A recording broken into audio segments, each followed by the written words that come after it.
KHAMZAT. I feel like his body might not be built to fight. What's your thoughts on that? I guess the guy needs to take some spirulina or something, right? His immune system. What are your thoughts with DDP versus Izzy? All we can look at is the way Dricuss and Izzy looked in their previous fight. So if we look at Dricuss and the work that he's done, we saw him beat me. Upsettingly. We saw it.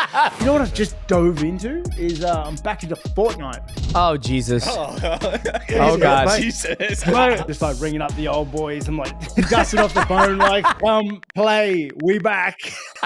Just trying to get that old squad back in, dude. Oh, it's 15-time world champion Demetrious Johnson. You're listening to the MightyCast.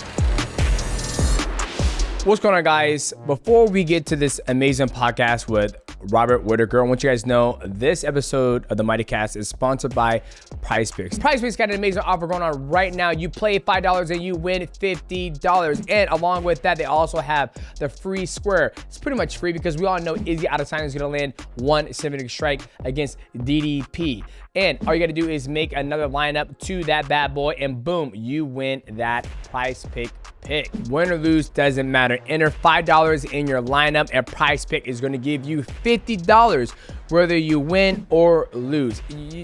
That's basically free money, ladies and gentlemen. Make sure you don't miss out on this offer. Get PrizePicks on your phone right now. Download PrizePick and get in the game. Let's get back to Bobby Knuckles.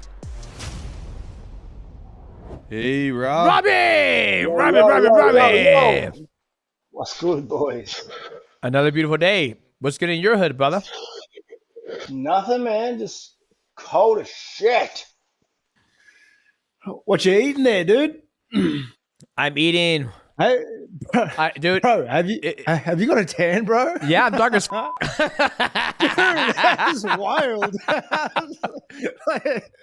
like, you look cooked, bro. What have you been doing, man? That's the best. You know. Where you been? Is it summer there where you are or something? Or Yeah, it's summer in away? Washington State, and me and the wife have been working outside in the yard. So I pressure washed the whole driveway, and we've been putting rocks on the side of we're putting rocks on the side of the house. So, you know, needless to say, when my black ass is out in the sun, I get darker. Believe it or not, this is my dark coat, dark mighty. This is your summer coat. Exactly. Dude. Because right now in Australia, it's wintertime, right? Yeah, which is like comparatively to other cold places in the world, it's not crazy, but it's cold enough for us. Like, it's like what, 65 degrees, maybe 65. I know what that is. It's about 4 degrees Celsius here. 4 degrees Celsius. Somebody just taught me that, and I kind of it up. I kind of forgot how to do the conversion for Celsius to Fahrenheit. 39? Yeah. 39 degrees? Yeah. That's cold, dog. Okay,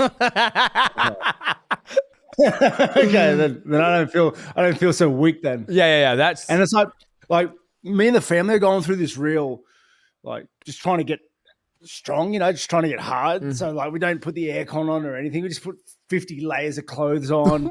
And why? Yeah, I don't know, dude. Saving that money on the AC. Man, tough times. Or on the heat. Yeah. I'm gonna win more fights. hey, you know what? We're gonna talk about that. We're gonna talk about that last fight. But let me get us into the show in 3, 2, 1. What's going on, ladies and gentlemen? Welcome to another episode of the MightyCast, and we're back with a friend of the show, my man Bobby Knuckles, Robert Whittaker. Welcome back to the MightyCast. Right now, it's winter time.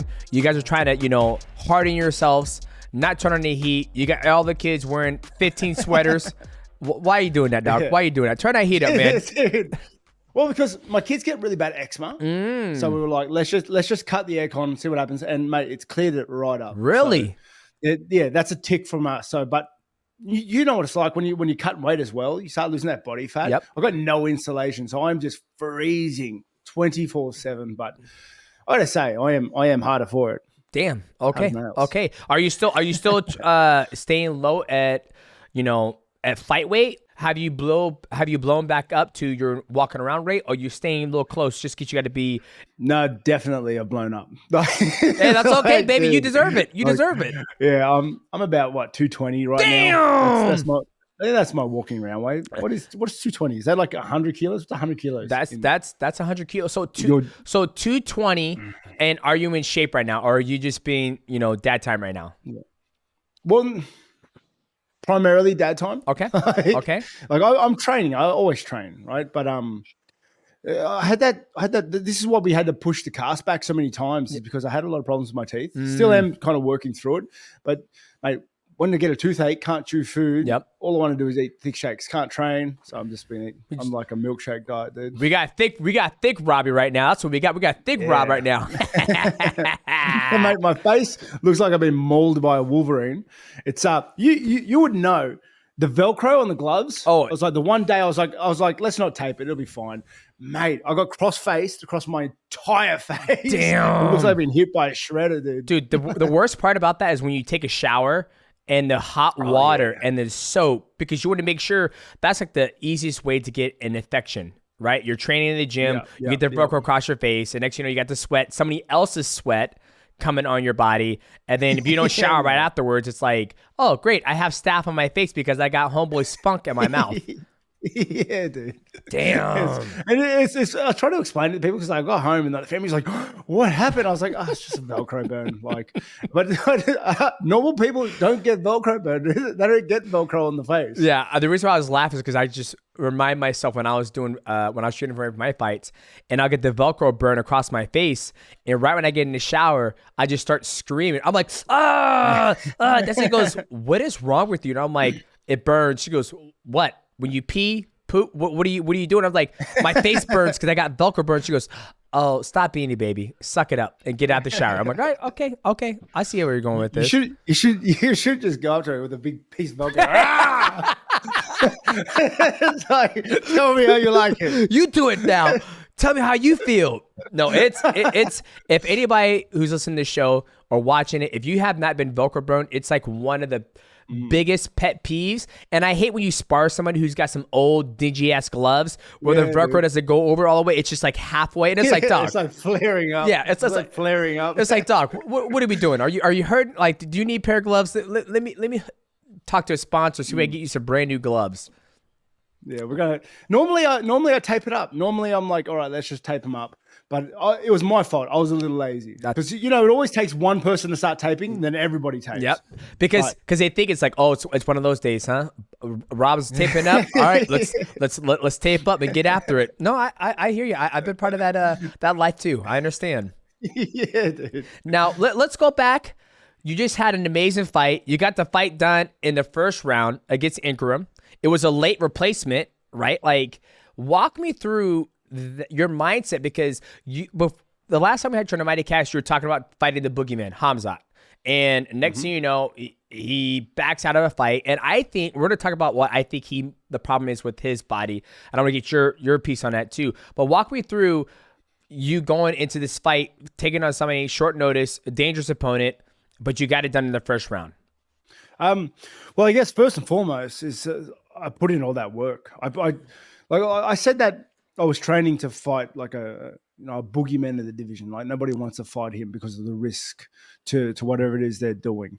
But in reality, mate, I'm the boogeyman. Ooh. I'm the one nobody wants to fight, dude. Okay. And I was trained. I was trained to fight him. Like, I had the mentality to fight anyone. I was primed and ready. I was in Dubai already, like climatizing.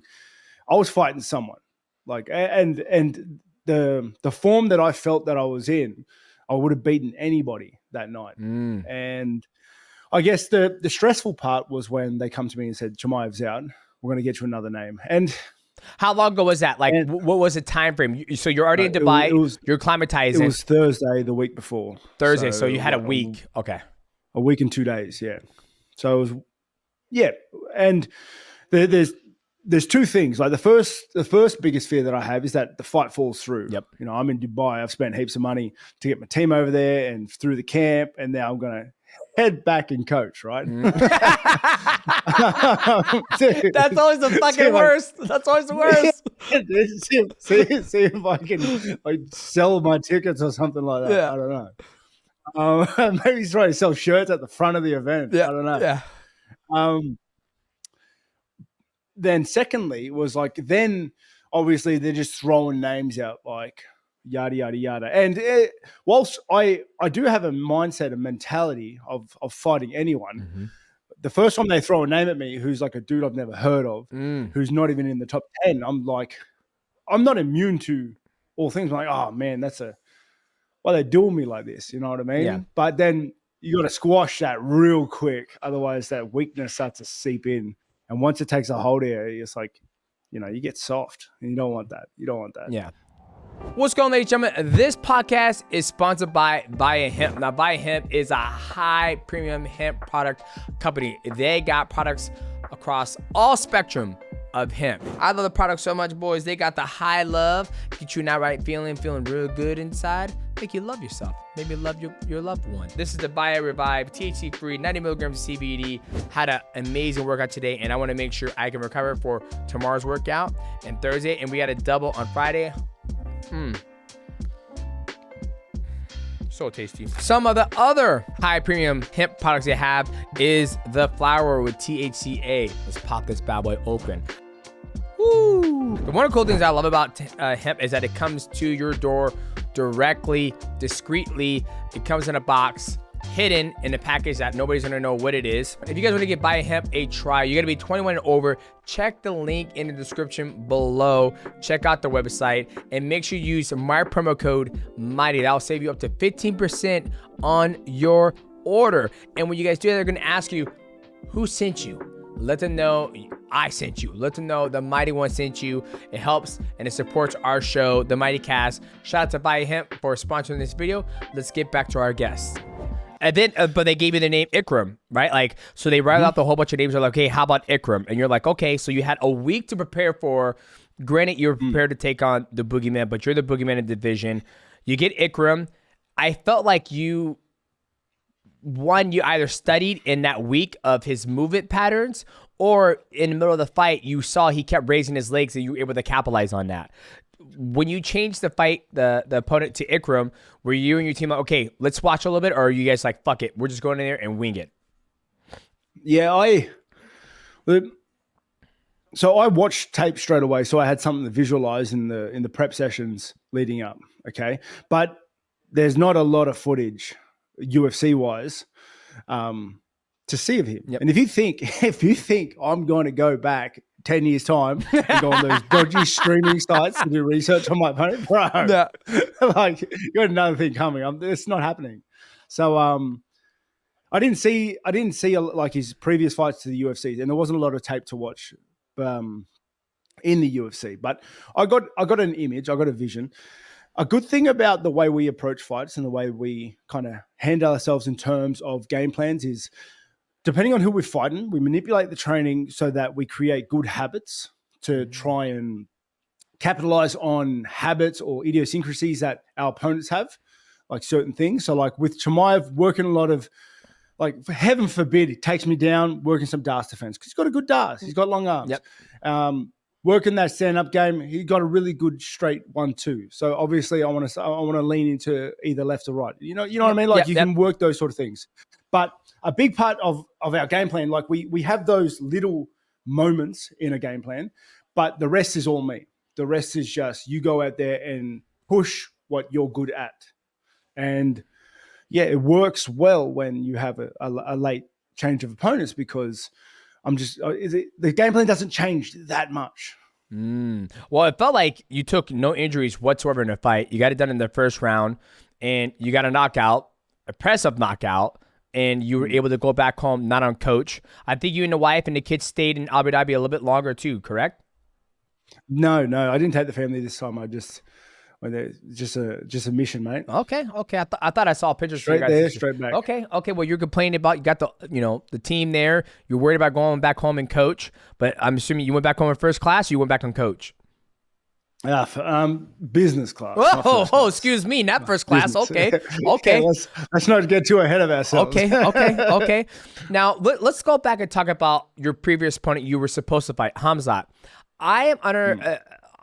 I have the impression that he is just one. Have you ever trained with anybody in your camp that when they get ready for a fight, their body starts to break down on them? Like it's either their immune system or their muscles, injuries, knees, or whatever like that. I have a training partner that I train with, and when he starts to get stressed and when his body gets ready to compete, he literally just starts having tummy issues. His body breaks down, and I feel like that's what Khamzat has, right? Like I don't know what was him backing out of the fight.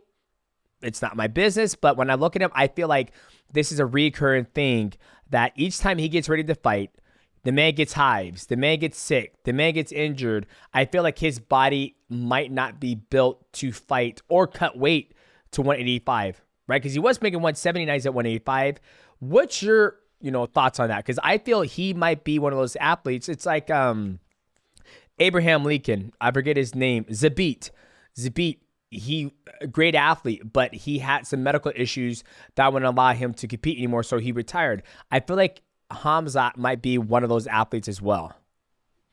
Well, I guess the guy needs to take some spirulina or something, right? His immune system. Spirulina. What? Guy's got to get a green powder into him.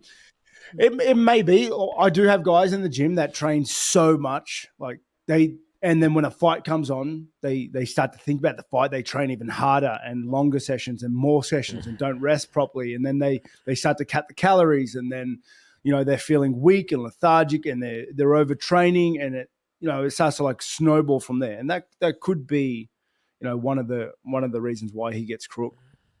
But I also know he finds it hard to get into certain countries as well. So I don't know. I think he's got a whole smorgasbord of reasons and obstacles that get in his way to competing. And, I don't know. He's got to sort that out. He's an international fighter, unfortunately. Yeah. Well, that's always the tricky thing is that, you see a lot of the guys, they stay over in Dubai, Abu Dhabi, over there, and they will come to the States like Vegas and whatnot. But I feel like there's something for him medically and body type. I hope he gets it looked at because I like to see him fight again. Hopefully you guys can, run it back or whatnot. But at the end of the day, if somebody can't stay healthy enough to make it to, this isn't the first occasion of him dropping out of a fight due to medical issues, right? So I think for me, there has to be something, an underlying issue that, has he got blood work done? Has he got MRIs, CT scans, whatever the case is, to figure out what is the problem that's keeping him to getting to the event? I do remember he got really crook during COVID that time. I remember. And I heard rumors that he never really recovered from then. It's hard to say. He's obviously fought since then. So yeah. Okay. Well, it is what it is. Now we got a big fight coming up. You fought both of these gentlemen. I actually went back and watched your fight when you fought Izzy the very first time, and then you've also fought DDP. What is your thoughts going for these guys going into it? Because I feel, regardless of whatever happens in this fight, you're the number one contender. Not Sean Strickland. Sean Strickland sitting out there trying to... His last fight with Paulo Costa was very lackluster. When you two locked horns, that was a fucking banger fight. I think you're in line next for the strap. Now, what are your thoughts of these two athletes going head-to-head with DDP versus Izzy? The first African athletes to fight each other for the middleweight strap. What are your thoughts? Yeah, I guess all we can look at is the way, the way Dricuss and Izzy looked in their previous fight. So if we look at Dricuss and the work that he's done, we saw him beat me, upsettingly.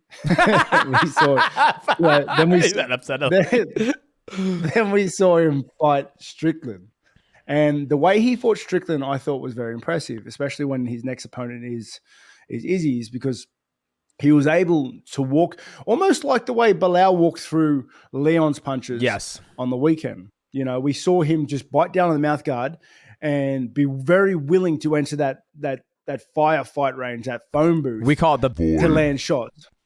The void. Yeah. He just entered into that space and didn't let him have the space he needed to really execute his high threat sort of weaponry, right?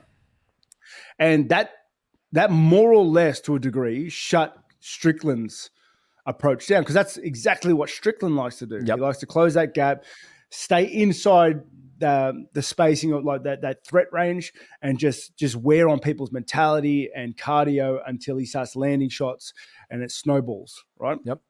So he did that to Strickland. Strickland did that to Izzy. Yep. So, you know, just playing basic paper UFC maths, you would have to think Dricuss can do that to Izzy. Mm-hmm. And that's the thing. When I look at it, you know, I went back and watched the fight when he fought you. Izzy had a demeanor about him when he was hunting. Like, you guys were fucking going at it, like throwing combinations. You're doing your signature right high kick. He was throwing in stuff, but he had a demeanor of, you know, he wasn't going to back up. Like, he would back up and catch you with the left hook. But when he fought, you look at the Izzy that fought you and the Izzy that fought Sean Strickland, it's two different Izzy's.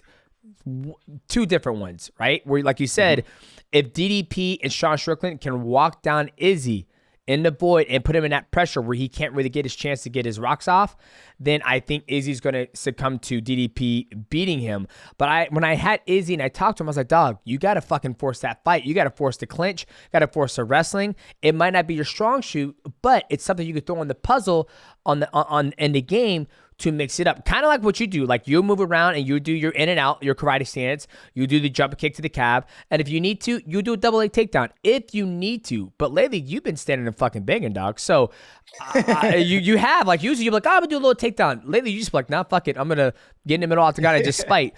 So that's the biggest thing, I think. And I want to get your piece on, like, you fought both of them. And you also analyzed both those guys. And you're saying that if DDP can implement the same game plan that Sean Strickland can to Izzy, you think DDP is going to retain the title? Yeah, well, like, a big thing is, in my opinion, this is just my opinion, the route to beating Izzy is closing that space. Mm-hmm. It's not giving him any space to play any of his games. Don't give him counter room. Don't give him space to set, because that's when he's very dangerous, is when you give him that perfect amount of space, when he keeps you at the end of his jab, the end of his feet. Like, that's where he's dangerous, because not only does he attack well from there, but when you push into that space, he counters very well from there. So you need to like half that distance and stay there the entire time. And Strickland did that excellently against him. Obviously, the shot he landed in the first kind of set the pace for the rest of the fight. But he landed that punch because he got Izzy's back to the fence and was able to do that. Okay. That I believe is the ticket to beating Izzy. Because we also saw when he fought Pereira, we saw he had, like, that's where Pereira had his best moments. That's how Pereira beat him the first time. It was like when Izzy's back's to the fence, doesn't have the room to lean back. You know, you got to close off his avenues of escape. So that's how we beat him. Dricuss, my memory of fighting Dricuss, it's hard because I felt really off that fight and I got beaten up. Like, so when I watch Dricuss, does he? You know how sometimes you fight a guy like Costa has like a rhythm to him where you're like, okay, I got your rhythm. We're going back and forth. But I feel like when I watch Dricuss, I feel like he's like flat-footed, ploppy, and like the way he moves is kind of unorthodox. Not like it's not like pop, pop, pop, pop, pop, pop, pop. It's like a wah, wah, wah. You know what I like. There's two thoughts I remember having. Is like, one, when I was in there, like, one, he's slow. Like, I was like, man, I got this. It's almost like too slow, because it's like, wow, you're super slow, but you're still fucking hitting me. What's going on? Because he's tough as shit, dude. He's so tough and so strong, and that awkwardness about him. Like, if it's in your face, he'll land a shot. When he lands a shot, it hurts. You know? Yeah. Like, yeah, like he's, and that's kind of what I saw when he fought Strickland, was like that tough, dogged determination. Like, Strickland would land shots and Dricuss would just eat them. Yep. And then Dricuss would push forward and kind of get respect from Strickland just by sheer power. You know, I think I definitely believe that I underestimated him in our first crossing. Yep. Which is why I want to run it back so much, right? Yep. But also, I think he's underestimated across the board because he's not the fastest guy on the track, but he hits hard. And I think, and this, just bear with me, I think that he hits way harder than people think he does, but he can't get those shots off a lot of the time because he doesn't have the speed to get the payload to its destination, right? Yep. Because you don't see Strickland go backwards or give respect to just about anybody's shots, really. Yep. Not for 5 rounds. You know, I don't know. It's just a theory I'm working with here. No, I think your theories. I think there's some truth to that theory because when I watch him, I'm like, wow, it just seems like his awkwardness and the way he throws and the way he punches. Obviously, when you get punched by anybody, it's going to hurt. Some more than less, right? But it's like that awkwardness. And I was telling somebody the other day that like when there was a guy in our gym that I used to spar and he was so awkward. He had no rhythm. It was just weird. And he would hit me. I'm like, how the hell are you hitting me? And I'll feint. And I was so much faster than him. I would feint and he'll go, ugh. And then he'll throw a punch and I'll get hit. And then Matt goes, dude, you don't feint. You're way too fat. You're way faster than him. So you're better off just not fainting because you're going to run into his punch because he just doesn't react. And I feel like with Dricuss, you know, like you said, he's not the fastest guy on the track, but his awkwardness and he doesn't have a cadence to him. He's super awkward. Yeah, tough and strong. Exactly. Where it's like, how do you deal with that? Do you spar people who are awkward, or you're just like, what do you do? It's funny you mention that because like sometimes we bring in guys outside the gym from other gyms into the gym to run to be a part of the sessions or just to move around a bit. And I move around with them, and guy, like a lot of time I'm like sitting across from them and getting touched up, and I'm like, what the hell is going on right now? Like this dude's never had a fight in his life. He's like, I can't hit him for one. Yep. And 2, he's hitting me whatever he wants. I don't understand what's going on. And I feel like there is like, it's like I'm playing a game, a level I don't need to. Yeah. I'm trying to think of a good comparison. You're caught in a side quest. Like, why am I sparring this guy? Like, this guy's not even. Yeah, well, it's like when you play like a PvP based game. Mm-hmm. Like, you don't need to play meta builds to beat guys that don't know the controls. Yeah, Like, essentially, yeah. You know what I mean? Yeah, you're right. If anything, you're kind of doing yourself a disservice because it's harder to run those characters, right? Yep. When really you could just come in and just spam square. Yep. No, you're absolutely right. Well, it's just funny because like I said, when I watch him, that's what I see when people fight him, right? And there's times that I go through it. My teammates, Bibiano, he said the exact same thing. And typically I'm like, I'm shutting this shit down. I'm fighting in the clinch or I'm going to wrestle because I can feel, I can dictate the cadence. I can dictate, you know, when I take you down, I can pass your guard. I can try my submission game. Or if he takes me down, at least he's between my legs and my guard where I'm like, hey, now there's no awkwardness. Right. And when we get up, I'm inside the void. I'm going to smash it. So I wanted to get your piece on like, what was it like fighting him and him going into fighting Izzy. Now, what do you think Izzy's got to do to beat him? I think Izzy's just got to just take the fight to him. Use that kickboxing experience and light his ass up and see what happens. Because typically, like you said, DDP usually is the one going forward, right? He's never, we haven't seen him go backwards. We haven't seen somebody oppose their will on DDP. What's your thoughts? He's got to hurt him. Like it's the only way you're going to stop him from moving forward is getting respect for the power of his shots. And that can be with volume, with accuracy. He can chop the legs. You know, I expect we'll see him chop the legs, attack those calves, try and hurt him on the hurt his feet a bit. I expect like we'll see him land shots. It's just a matter of like how much they hurt Dricuss and how often those shots go off. Because if we see Dricuss get hurt from the power of Israel, we'll see like a Paulo Costa type fight where Israel he'll be given the space he needs to just stalk his opponent down and eventually hurt him and finish him that way, you know. Or on the other side of that, we could see like a Yoel Romero type fight that where he's just kind of skateboarding the whole time, trying to stay away from those power and that pressure, that forward pressure. And Yoel Romero's giving no respect for the power and just throwing heavy shots. What's going on, guys? Give you a big heads up. Mighty merch is dropping right now. Season 1 has just dropped. All you got to do is go to the description below. It is shopmighty.com. We have delivered and we listen to the community. You guys have been begging, Mighty, please give us a Void shirt. And we have delivered the Void shirt. And we also got Mighty Cap. And we also have the clean dingaling, just plain Mighty shirt. And we have some Mighty sweatshirts and the Void sweatshirt as well. So if you guys want to step up your swag game of season 1 of the Mighty merch that's being dropped, go to shopmighty.com or check the link in the description below to get your brand new Mighty merch season 1.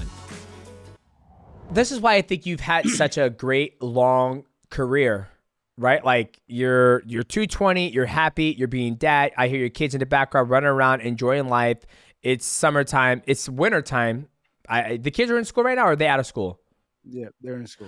They're in school. So you're enjoying the dad time. Then when it's time for you to get ready for a fight, you lock in, you start dieting again. You're in the gym. You're training 8 to 14 weeks. Then you go out there, you get the mission done. Then you walk away from the sport. You're like, hey, I'm done. Like I'll train every once in a while, but there's a lot of guys, and I was one of them in the beginning of my career, where I just stay and live in the gym just because I gotta stay ready. I gotta wait for the call. You never know what's what gonna you think you need to do.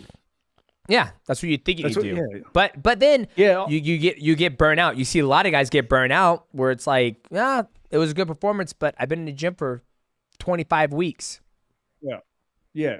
It catches up to you. Like you can't bite down on the mouth guard forever, you know? Mm-hmm. And I don't know, it's a big, I need to escape the sport. Like I love the sport. I love fighting. I love what I do. I love the whole mentality of how I do it. I'm kind of, in my head, I lock into like a mentality of like, I'm like the Vikings of old. You know, we have this prep season, then we hop on a boat and we go overseas. We go to command and conquer, dude. And then we come back with the spoils of war and revel. Like I love that character sort of that. And I feel like that helps me get into the mindset of like when it's time to leave the family and when it's time to come home to the family. And, I don't know. It's a balance. Like life is a balancing act, especially when you have things like fighting and kids and everything else. Well, I felt like you've done it pretty damn well. A lot of people, like I never forget Uriah Faber, he said he was not going to have kids or get married when he was in the middle of his career because he said, you know, as we all know, mixed martial arts is a selfish sport, right? It's very selfish because you got to take care of yourself. You got to make sure you are your best when it's time for you to fight, which means you got to make sure you get the right sleep, the right nutrition, the right training. How were you able to do it so damn well with I remember you told me COVID did you wrong, did you dirty. You got 5 kids or 4? Yeah, 5 kids. You got 5 kids. How are you able to juggle 5 children? Because I know you're involved in your kid's life. You got your wife. How are you able to juggle? My black ass got 3 kids, and I tell you right now, I'm jealous if your ass is getting 8 hours of sleep. I'm not getting fucking 8 hours, and I'm not even fighting. Yeah. How are you getting your 8 hours of sleep? How are you getting nutrition? How are you getting training? How are you able to do it with 5 children? Sure. 2 things. Like first one is I have like my wife is a weapon.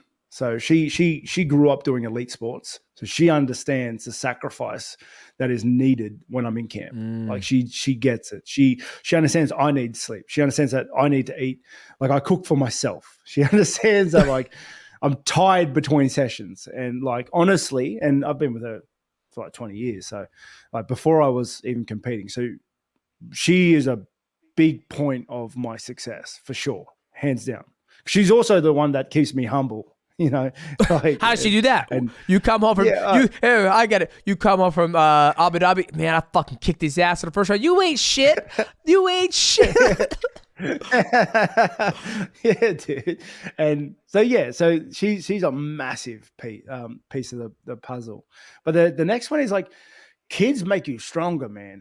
Like every kid you have is another like huge amount of responsibility that you have to rise to the occasion for.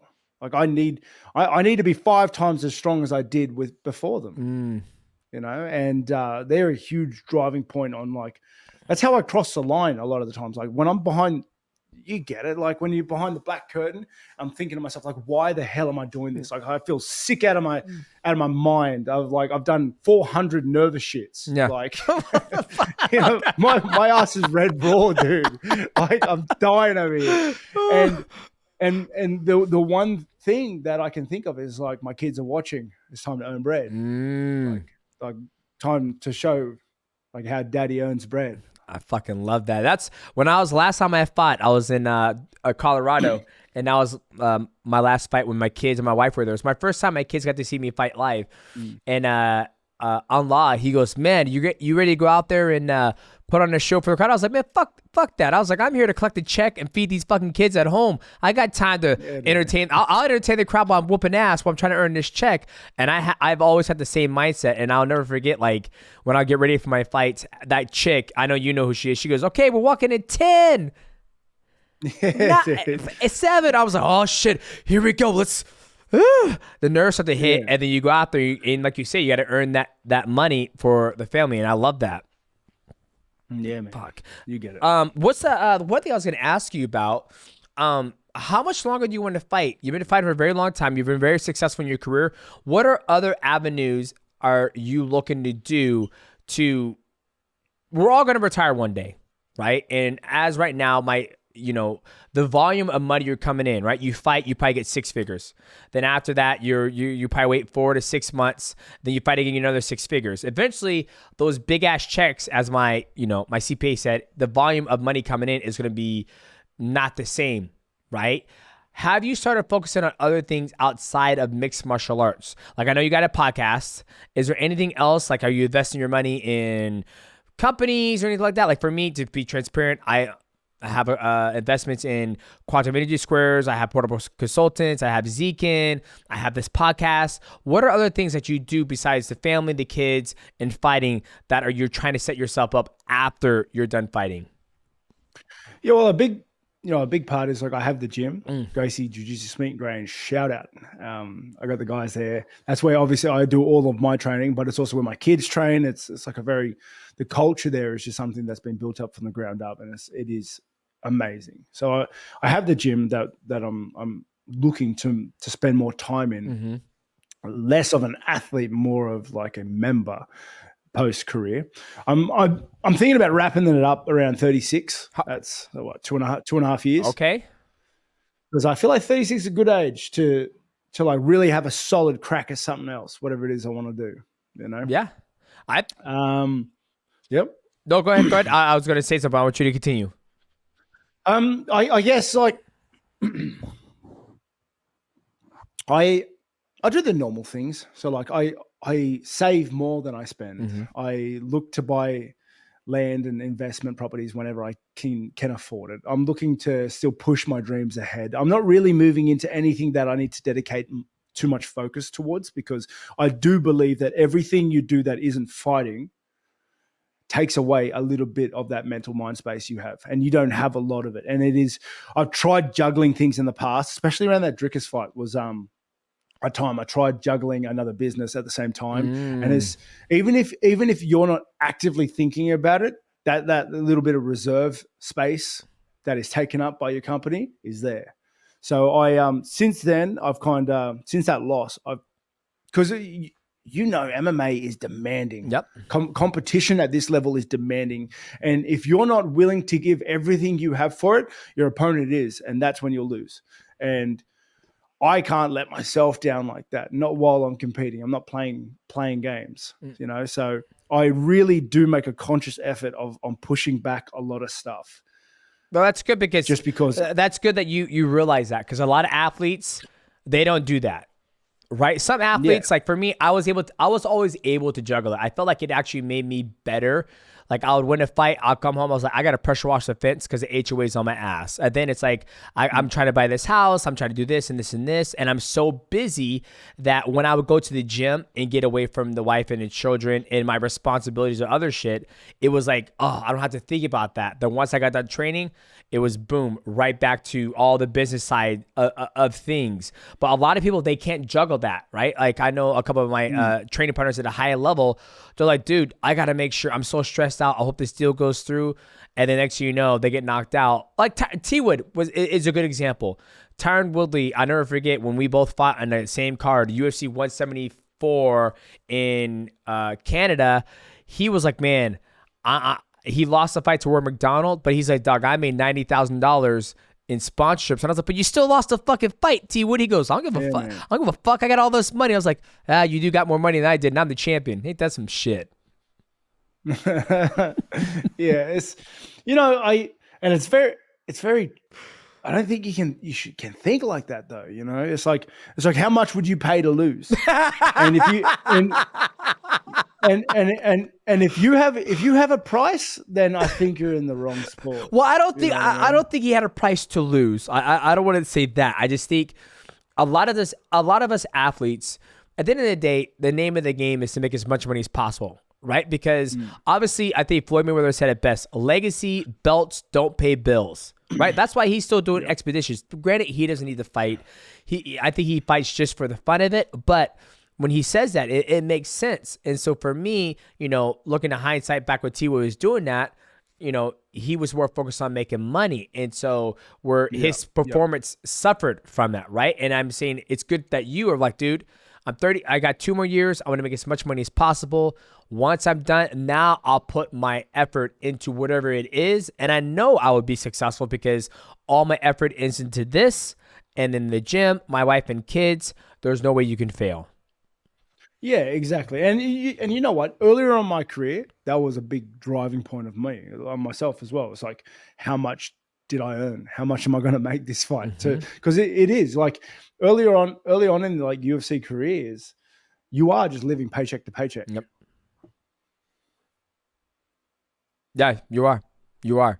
I thought you were going to follow up with something. I was like, yeah, he is. He struck a nerve there. Here's a question for you. They just came out. My producer, he's very, he triggers on a lot of negative stuff.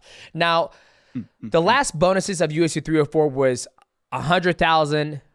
That was the bonus. And Dana White came out and says, I ain't doing fucking $100,000.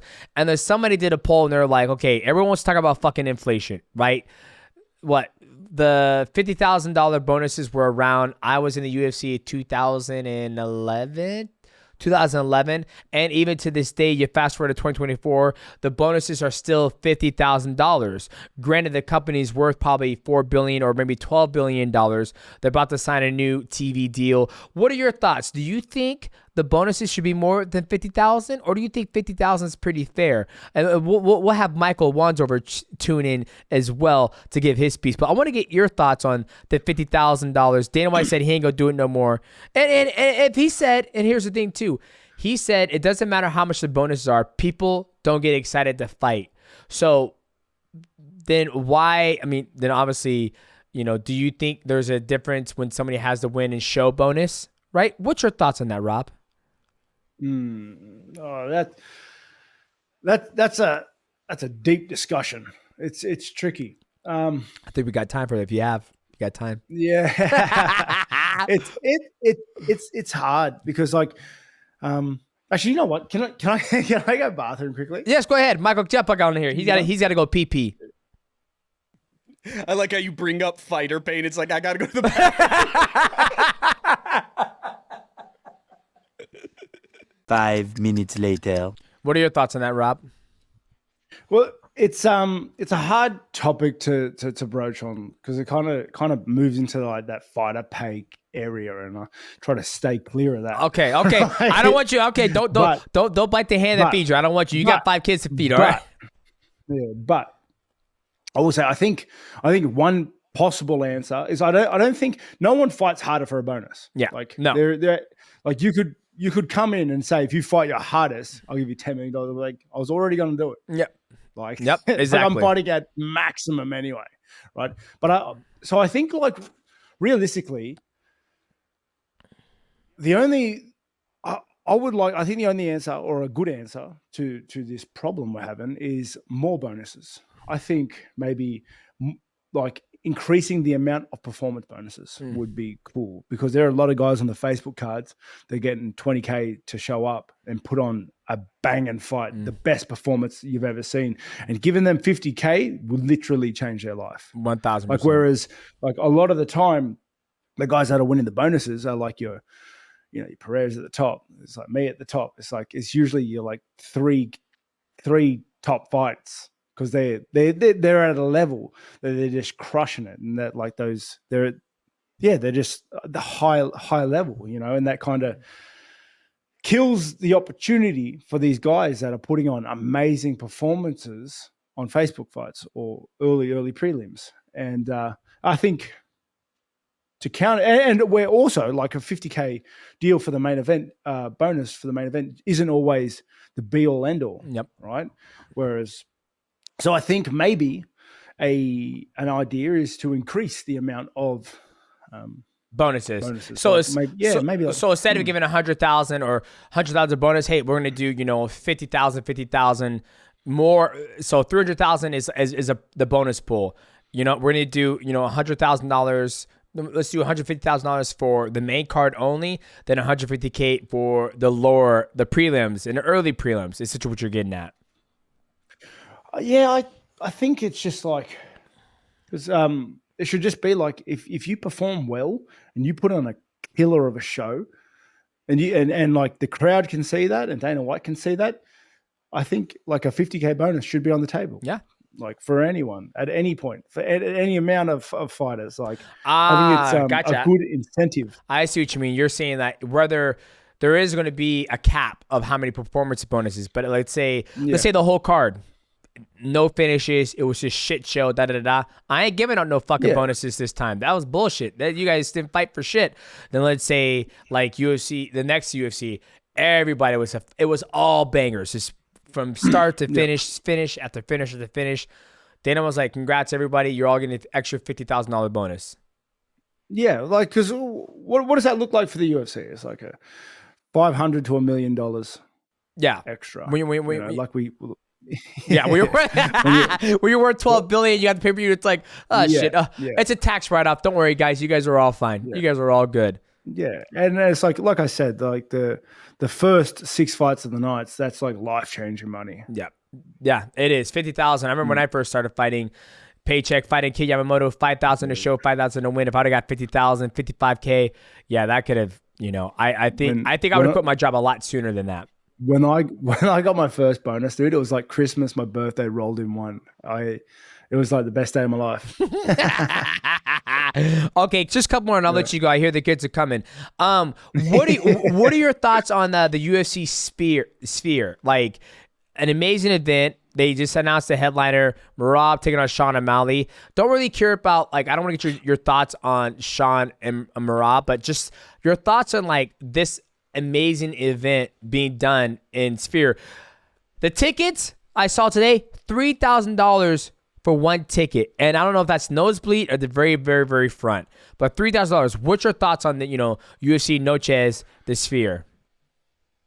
I haven't seen a lot of it, and I from what I understand is that big ball in the middle of Vegas, right? Hey, have you been to Vegas since it's been there? No, I haven't. Oh, fuck, man. I forgot you in the fucking woods in Aussie. Hi, my fucking bad. Dude. It's a bit of a travel.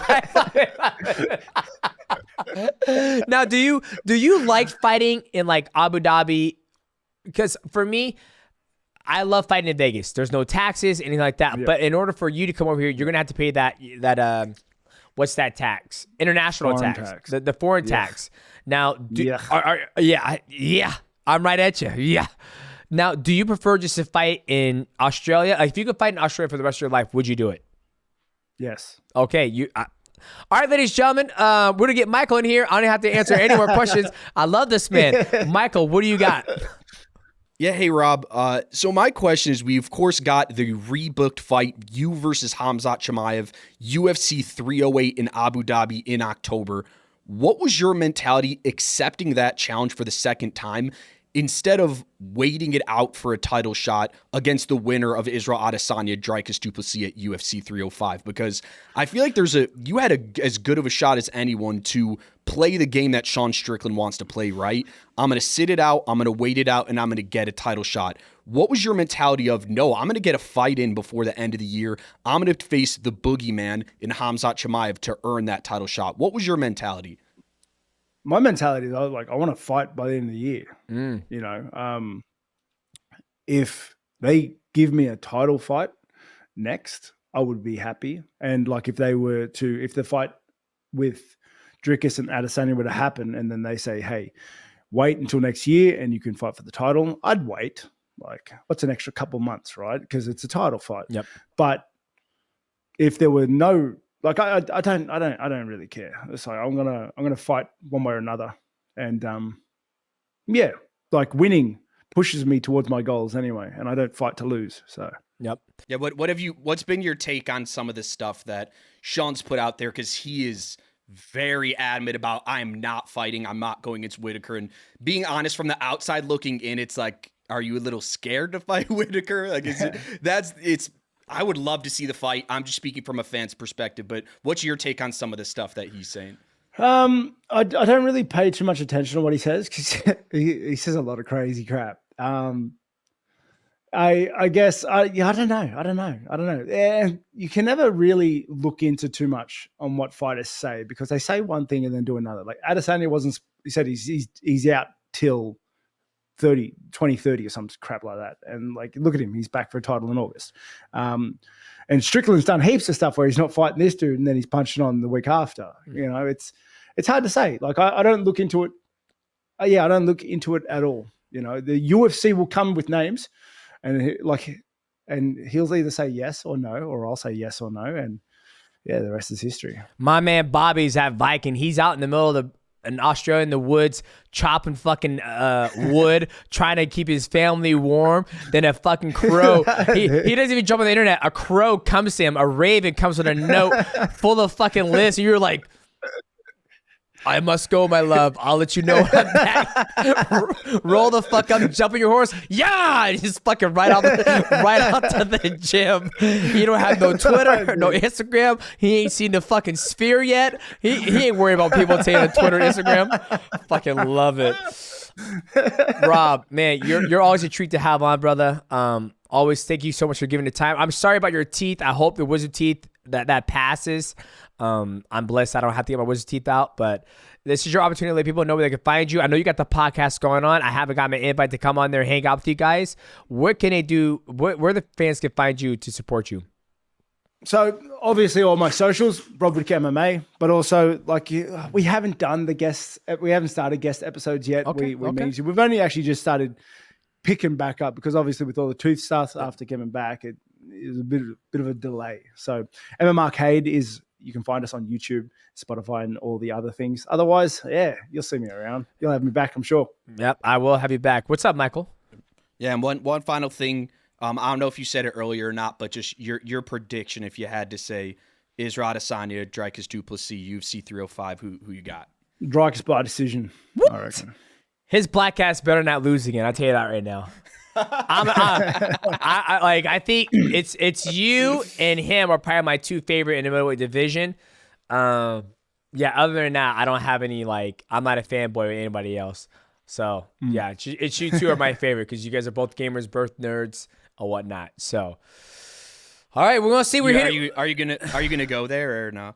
Yeah, I'm gonna go there. I'm gonna take all the family. Oh. I think this is going to be the first event I take my boys to. Really? So I'm looking forward to it. Yeah, they haven't been to an event. Oh. And I'm pretty sure they think I work in myth only. Like, I don't think they think the UFC is real at this point. So like I said, they don't have any, what's the word? Like I said, you're out there chopping wood. A raven shows up. He goes, Papa has to leave again. Get a job, Dad. I fucking love it. Yeah, how'd you not ask? What's the current game that you're playing right now? I think we talked about it. Mate, what you playing right now? No. You know what I've just dove into is back into Fortnite. Oh Jesus! Oh God! Mate, Jesus! There we go. My kids have just started playing. They come over and they're like, "Dad, can you play with me?" I'm like, let's go. Trying to dust off the old boots. Yeah, there you go. There you go. Okay, now you get it passed, because if the children bring you into there, that's different. I thought you're at home like, you know what? Fuck it. I guess Deadpool and Wolverine are on Fortnite. I guess I'll play Fortnite. So you get it passed. They got me into it, but now I'm just like ringing up the old boys. I'm like dusting off the phone. Like, Play, we back. Just trying to get that old squad back in, dude.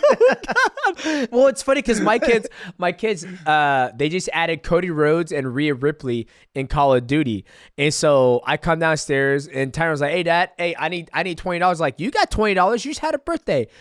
And then he was like, okay, well, I'm going to give you 20. I'm getting Cody Rhodes. He's got a brand new Car 98 skin.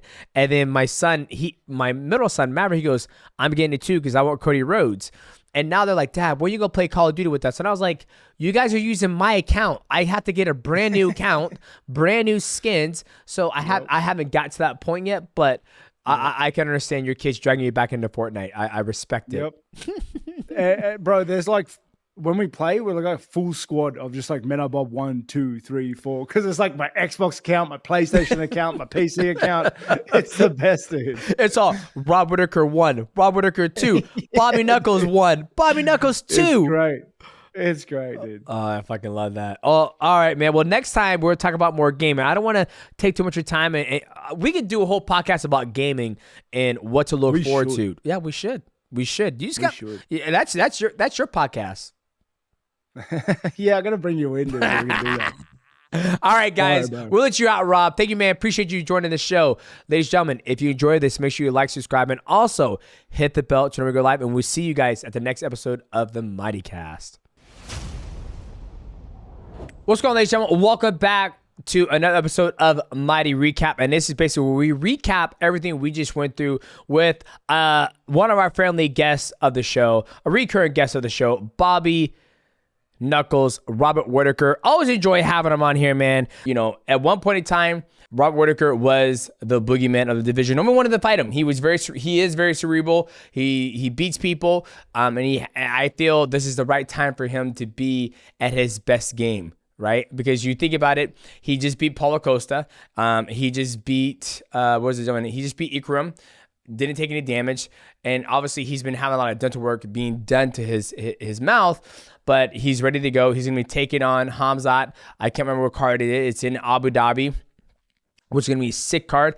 I think Rob Whittaker gets it done. As long as he goes out there and does what he does best, be light on his feet, in and out, the high kick, right to the high kick, and defend a takedown, because that's where KHAMZAT really wants to be. He wants to take his opponent down, and he's very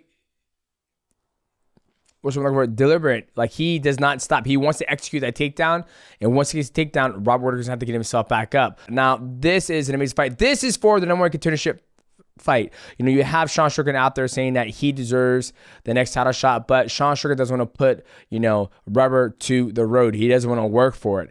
And here is Robert Whittaker coming off two amazing fights, beating Paulo Costa and beating Ikram on short notice. Opponent change. I'm looking forward to this fight with KHAMZAT versus Whittaker. The biggest thing is, I know Whittaker's going to show up. Is KHAMZAT going to show up?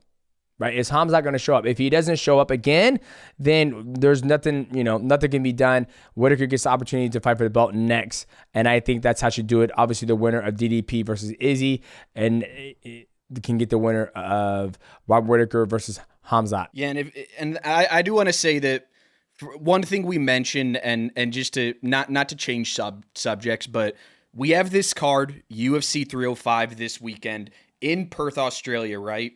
And we got a great main event, Dricuss du Plessis versus Israel Adesanya.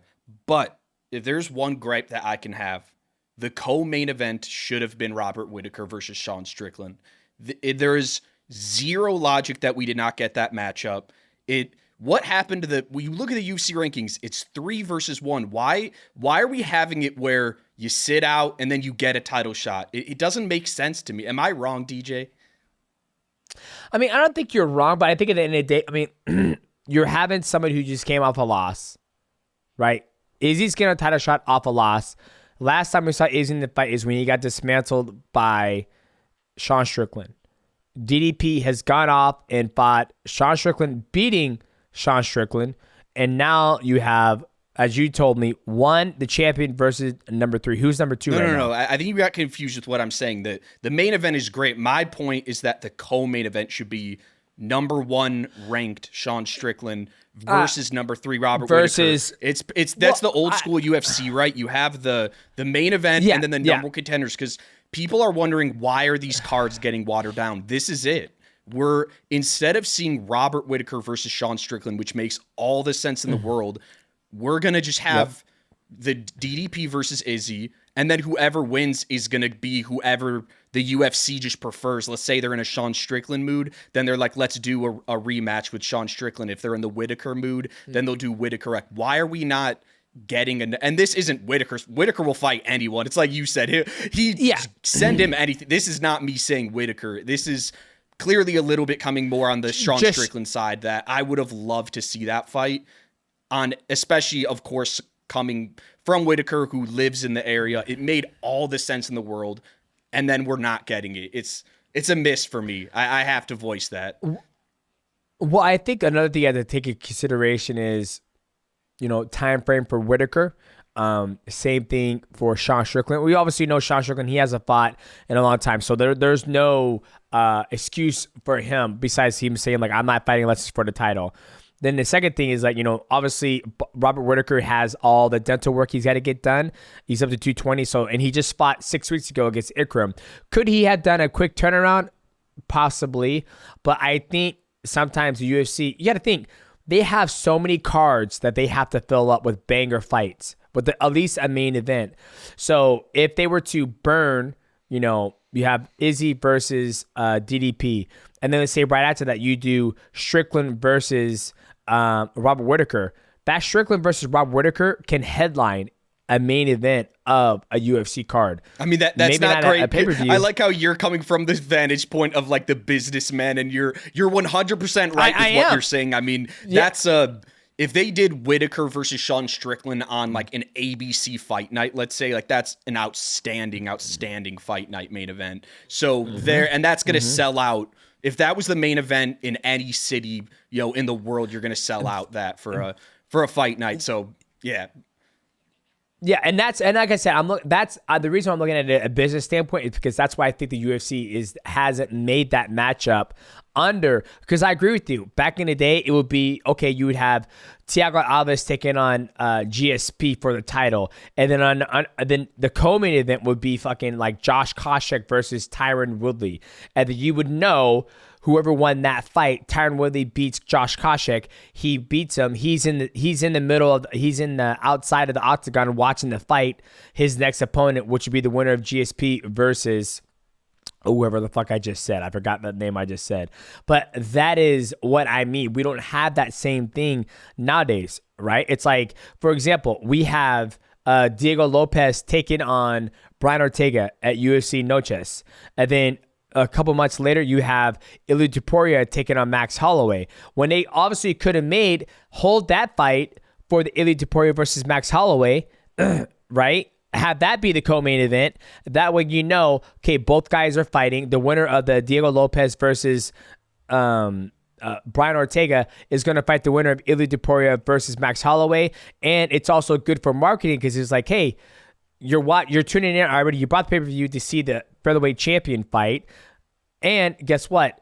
The number one contender fight is on the exact same card. So you're going to get eyeballs. And if these two fights are amazing between Brian Ortega and Diego Lopez and Max Holloway versus Ilia Topuria, you could look forward to the next fight when these guys lock horns. So I totally agree with you, but I think for a business standpoint, they're like, nah, we're not going to burn that main key fight matchup. We'll rather save that for a card. UFC, but okay, this is UFC Fight Night, Alaska.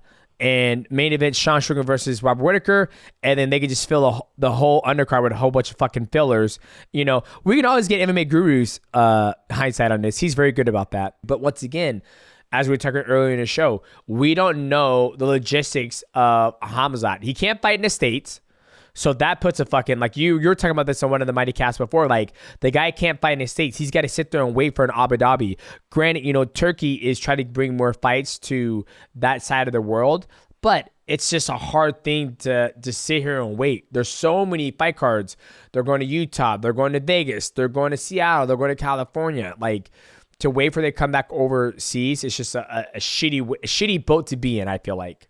Yeah, it is, but that's why that was kind of when I asked Rob during our chat with him that it does leave the fans in like a little bit of confusion of like what's the future of this division. And we could have had that answer if the co-main event was hypothetically Rob and Strickland. And there might be more, as you said, there might be more factors than that I'm privy to as a fan who I'm just looking at like, oh, let's do, especially as a pro wrestling fan. I love the storyline of having those two guys around for the press conferences. And then you have all four of them there. So it tells that story, right? The story's right there, Yep. but now it's kind of, oh, are we going to just wait around and whoever wins, See what happens. A lot of confusion, but not to be negative about this card. We got UFC 305 this weekend, main event. We're obviously going to have your in-depth thoughts later this week on the matchup, but what's kind of your thoughts right now? Like where's your head at with this Izzy versus DDP matchup?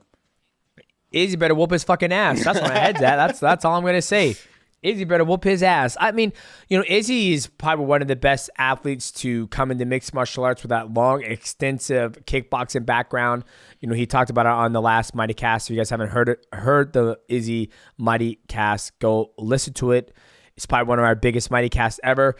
But, he has, I think he has a striking ability to beat him. But I think, like what Robert was saying, that void, there's a lot of athletes who need to counter, need time to set up. When the athlete gets stuck in that void, they kind of get like in no man's land. Like, what do I do here? What do I do here? We saw it with Bilal Muhammad versus Leon Edwards. And I just want to see Izzy win. I mean, he's been a great champion. He is getting older, so we don't know how much longer he's going to fight for. But I want to see him. And then I know the co-main event, we have Steve Erceg taking on Kai France. That's an interesting one. Because, we just saw Steve Erceg fight Alex Pantoja for the belt. And I think the biggest news in the flyweight division is Muhammad Mokaev being released from the UFC. 7-0, undefeated, 13-0, 24 years old. And, I did, talk about this a little bit on the UFC 304 breakdown, instant reaction. But I wanted to sit down and wait till Dana White talked about it a little bit. And we don't really know, I think a lot of people got to understand that you could be undefeated, you be a great fighter, but if you don't get along with the matchmakers or you're causing drama, and he spoke about the drama, he admitted to sucker punching Manel Kopp. You guys are professional athletes, right? He's 24, he's still a kid, he's got to mature. I don't think this will be the last time we see him in the UFC. I think we'll probably see him back in the UFC maybe 4 to 5 years when he's more mature, maybe 28 years old, 30 years old to bring it back. But that's such a key matchup. That's such a key pivotal athlete in that division, undefeated, 7-0. So you have Steve Erceg taking on Kai France. That'll be an interesting fight. Then other than that, I'm not sure who's on the other card. Yeah, and just to roll out some of the other fights, we got Gamrot versus Dan Hooker, an interesting lightweight fight that has some title implications, especially with Dan Hooker. He's such a fan favorite. If he happens to win with some exciting knockout, you never know what happens there in front of obviously the New Zealand city kickboxing product fighting in Australia. So that one's interesting. Then Tai Tuivasa versus Rosenstrike is just like a bar fight. Let's be honest. I'm going. Hey, I tell you what. I'm going less with that. PrizePicks. Maybe PrizePicks. Whatever the fuck they post for Tai Tuivasa Rosenstrike. Less. If they put 3 minutes for 3 minutes for the total time. I'm going more. I don't know, man. I might go more with 3 minutes, but they go 5.5 like they did with Tom Aspinall. I'm going fucking less. There's no fucking way that gets out of the first round. Maybe I'm wrong if someone goes for a takedown, but that's gonna be interesting. Ain't happening. So we got UC 305. It was cool talking to Rob. He's the guy to really talk about going into this weekend, right? I mean, he's fought the main event guys a combined 3 times. So it was really cool getting his perspective and describing. I forgot to mention that was maybe my favorite part of the chat with Rob. How he described DDP is like so how, as a fan, I view DDP as well, that it's so weird. You don't see him as this fast twitch, all that stuff. So you're almost like not impressed, but then you just see him beat these guys somehow. Like And you're like, what the fuck happened? How did he win? And the way Rob described it and how tough he is, how hard of a hitter he is, it makes a lot more sense to me now. Well, I remember the fight I broke down of him. He does everything right when it comes to the grappling exchange. Like, I was actually impressed how he was doing the correct things, pushing the knee, setting up this, making adjustments here, and realizing it as the fight's going on. So he's very intelligent, like you said, and like Rob said, he's not the fastest guy on the track, but sometimes, you need to be the fastest. It's like the tortoise versus the bunny. The bunny's way faster, but the tortoise always beats him because he never stops working. And we'll see what happens. I'm excited for that. I'm very excited. We're watching that live in Las Vegas. You'll hopefully be there. We'll probably be at CGI before that, and hopefully we get Craig Jones on here for the MightyCast after we see the CGI. So, ladies and gentlemen, if you enjoyed this episode of the Mighty Recap, make sure you leave a like, subscribe. Also, hit the bell to know when we go live, and make sure you head over to shopmighty.com. Pick up Mighty merch season 1. Michael Wansover is rocking the jiu-jitsu because that's where my life has evolved around now, is jiu-jitsu. And I am rocking the Void kanji shirt because everything is about the Void. As always, I'm your host, Demetrious Johnson. That's my co-host, Michael Wansover. And we'll see you beautiful people at the next episode of the MightyCast.